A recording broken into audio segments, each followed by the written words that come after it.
Não, eu ouvi, mas em relação aos Néfilins, seriam os gigantes da Bíblia, os anjos que Não, copularam.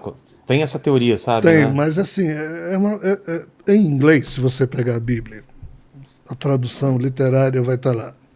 Houve um tempo em que os Néfilins estavam na Terra. E que o dilúvio seria para matar essa Não, raça. não, não, Não? não, não, Tá, não, então não. vamos uma Não. coisa de cada vez. Vamos lá. Houve um tempo em que os Néfilins estavam na Terra.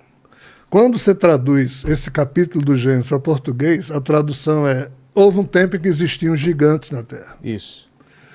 Na hora que você fala gigantes, você tira a noção extraterrestre da frase. Porque quando você diz houve um tempo em que os Ah, Néfilins estavam na Terra, implica dizer que houve outro tempo em que eles não estavam aqui. exato.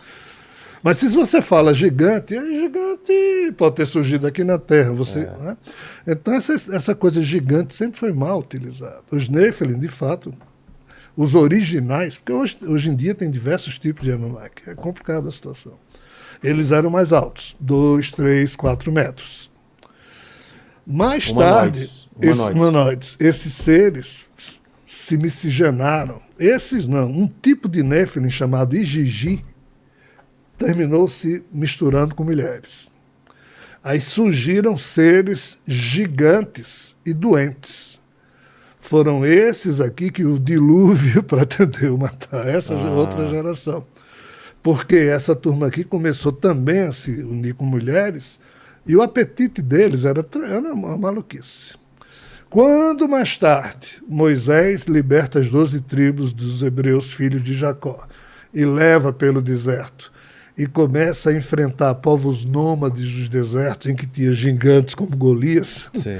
e a ordem de Javé para Moisés é: passe a fio de espada todos os membros dessa etnia, inclusive crianças e seus cachorros, seus gatos, Nossa. para não deixar nenhum DNA da descendência dos Igigis junto aos humanos, que Javé não queria, porque Javé era pé da vida com a desobediência que os Anunnakis haviam feito a uma regra dele, que a turma de fora não deveria se misturar com os humanos. Mas Então Gilgamesh, Paquito, respondendo à pergunta, foi um semideus que viveu nessa região do Oriente Médio e que sabia onde era uma base de lançamento dos deuses, ou seja, dos Anunnakis, e essa base era escondida dos humanos e dos semi-humanos como ele, e ele queria descobrir onde era, porque ele queria voar para onde os deuses estavam. Então Gilgamesh, a epopeia de Gilgamesh, tem muitos traços interessantes, mas o principal tem a ver com essa questão da base de lançamento dos Anunnakis, que ficava lá onde hoje é o Líbano. Então é toda uma história, mas até respondendo a hoje a gente pergunta tem do DNA Paquito. deles? O DNA de Enki, que é um dos filhos de Anu, está em quase toda a humanidade. E não poderiam ser anjos, seriam extraterrestres mesmo. Extraterrestre. O nome anjo e Deus foi muito mal usado o tempo inteiro pela humanidade. Ah, é? Eu sou do Nordeste do Brasil. Hoje em dia nem De onde? tanto. Natal, Rio Grande do Norte. Mas na minha juventude, adolescência, infância, qualquer pessoa que fosse rica, tivesse um carro, usasse paletó, era chamado de doutor. Exato. Mesmo que não tivesse nada a ver Não com. fosse, né? Então, assim, é a mesma coisa. Nós humanos chamamos de Deus, anjo, um monte de gente sem futuro, só porque não é humano. Não sabe o que é, chama de anjo. Chama de anjo de Deus.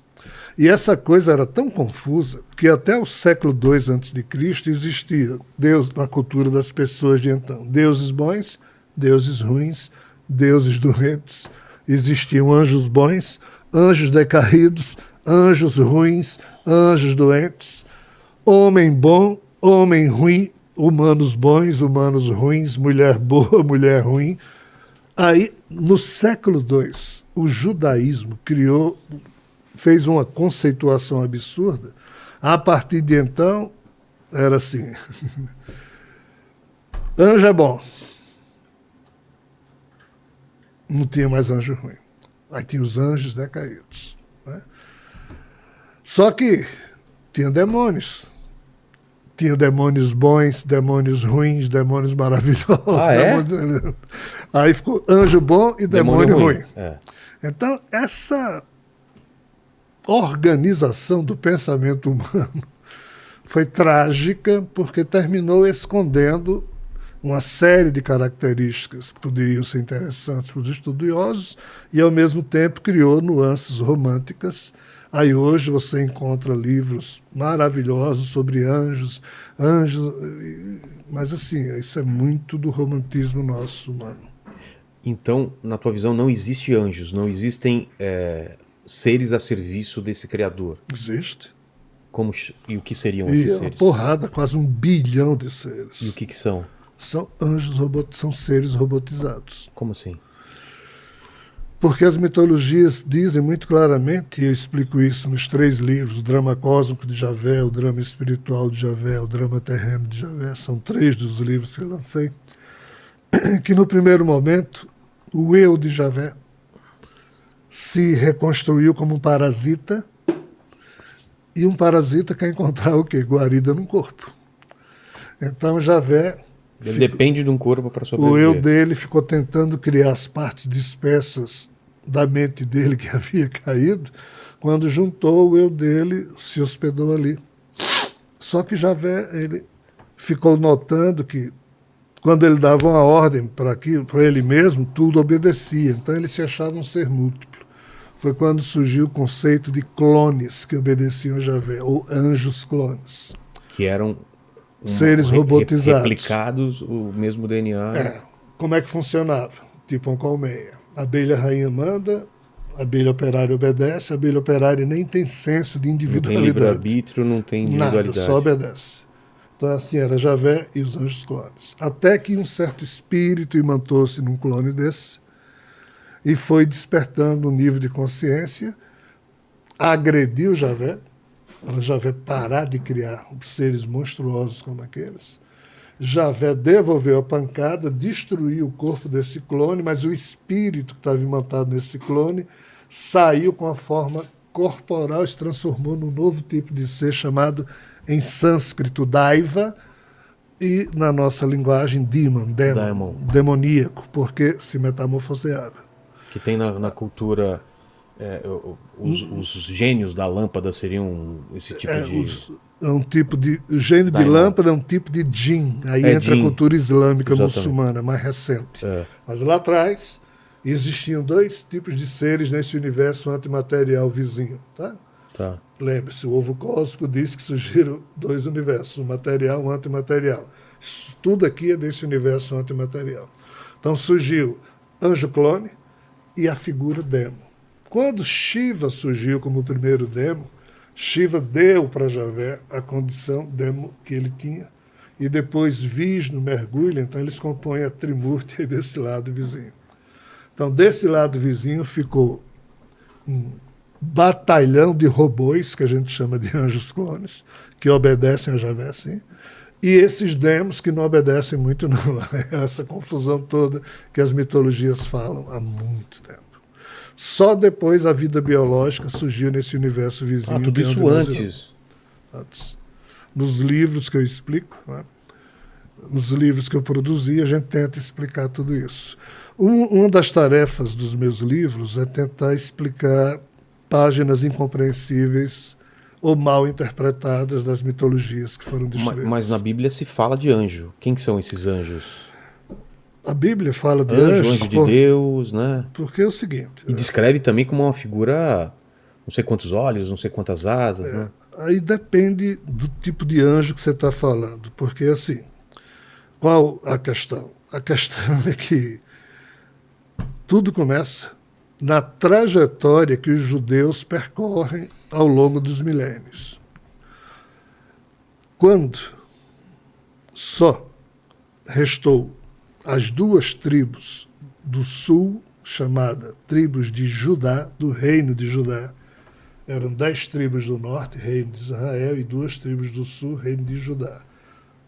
10 com 2, 12 tribos de filhos de Jacó. Essas 10 tribos foram destruídas, são consideradas perdidas. Toda a história se resume agora. Agora quando?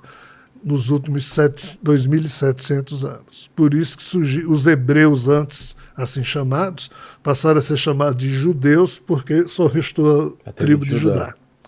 Aqui, essas duas tribos resistem durante muito tempo ao Império Assírio, mas Nabucodonosor, em 586 a.C., conquista as duas tribos, o reino de Judá, e leva essas duas tribos para a Babilônia. Na Babilônia, pela primeira vez, os judeus escutam a palavra anjo. Ah, é?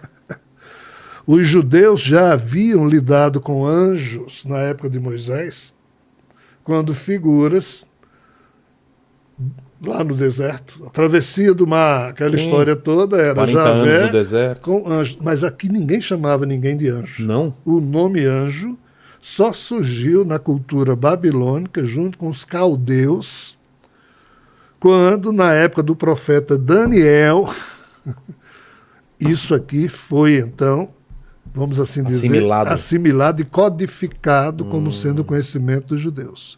Mas foi um conhecimento que os judeus retiraram dos caldeus, dos babilônicos, e no ano 513, quando Ciro, rei dos persas, libertou os judeus do cativeiro da Babilônia, os persas também falavam em anjos, aí os judeus assimilaram também os conceitos persas.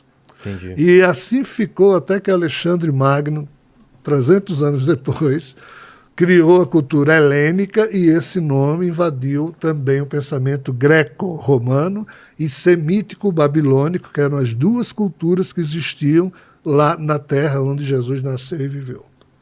Jesus, ao longo de sua vida, lidava com a cultura semítica babilônica, ou seja, a cultura dos judeus que herdaram da Babilônia, e com a cultura greco-romana, porque o Império Romano é que dominava. É. E os gregos, a educação helênica estava espalhada em todo lugar. Então o homem, Jesus, lidou com essas quatro componentes culturais.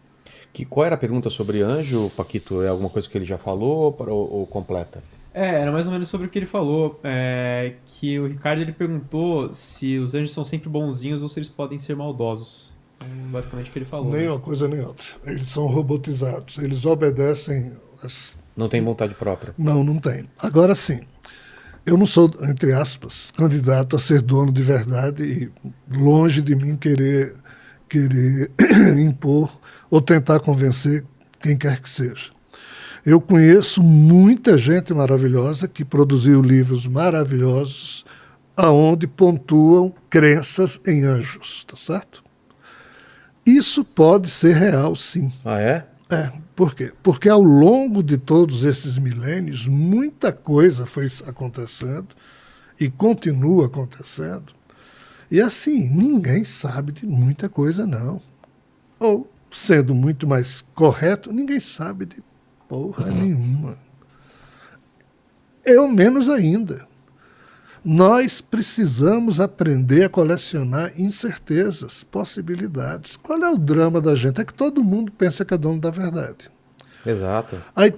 Então, assim, como todo mundo pensa ser dono da verdade, ninguém procura mais a verdade, porque a verdade tem que combinar com a minha verdade, senão eu já fico chateado, triste. Então, na hora que eu falo desse jeito, eu termino sendo desagradável com muita gente que curte a angeologia, a ciência dos anjos, ou que acredita toda aquela em anjos. né? E assim, eu só estou dizendo que isso é passível de ser tremendamente real. Porque